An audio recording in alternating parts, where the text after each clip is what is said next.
नमस्कार विद्यार्थी व पालक मित्रांनो, करिअर मेकिंग गार्डन्स युट्यूब चॅनलमध्ये आपल्या सर्वांना महत्त्वाचं एक सांगत आहे की सीईटी सेल मार्फत महाराष्ट्र स्टेट काउन्सिलिंग प्रोसेस मधील प्रवेश प्रक्रियेसाठीचं रजिस्ट्रेशनची प्रक्रिया सुरू झालेली आहे।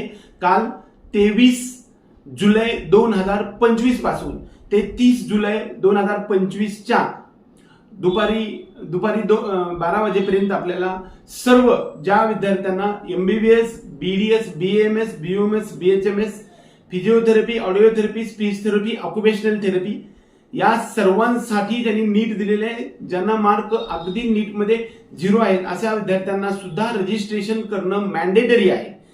फक्त एमबीबीएस, बीडीएस साठी हे रजिस्ट्रेशन सुरू आहे का, तर असं नाही।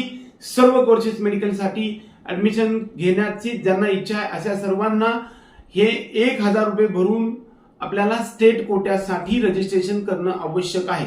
ज्या विद्यार्थ्याला मॅनेजमेंट कोट्यामध्ये एमबीबीएस पासून ते बीएचएमएस पर्यंत म्हणजे एमबीबीएस, बीएमएस, बीडीएस, बीओएमएस, बीएचएमएस या 5 कोर्सेससाठी ऍडमिशन घ्यायचं आहे मॅनेजमेंट कोट्यासाठी, अशा विद्यार्थ्यांसाठी 5000 रुपये आयक्यू कोट्यासाठीचे भरावे लागतात। ज्या विद्यार्थ्यांना दोन्हीसाठी अप्लाय करायचे अशा विद्यार्थ्यांना 6000 रुपये भरायचे आहे। ज्या विद्यार्थ्यांना फिजिओथेरपी, ऑक्युपेशनल थेरपी, ऑडिओथेरपी म्हणजे पीपीटीएच, बीओटीएच आणि बीपीएनओ यासाठी रजिस्ट्रेशन मॅनेजमेंट कोट्याचं करायचं आहे, त्याच्यासाठी मात्र 1000 रुपये एवढीच फीज आहे। पहिल्या 1000 रुपयात मॅनेजमेंट कोटा सुद्धा कव्हर होतो। एवढंच या निमित्तानं सांगून आपल्या सर्व विद्यार्थ्यांनी पालकांना आपला हा व्हिडिओ लाईक करून आपल्या व्हिडिओला चॅनलला सबस्क्राईब करा। एवढंच या निमित्ताने। जय हिंद, जय महाराष्ट्र।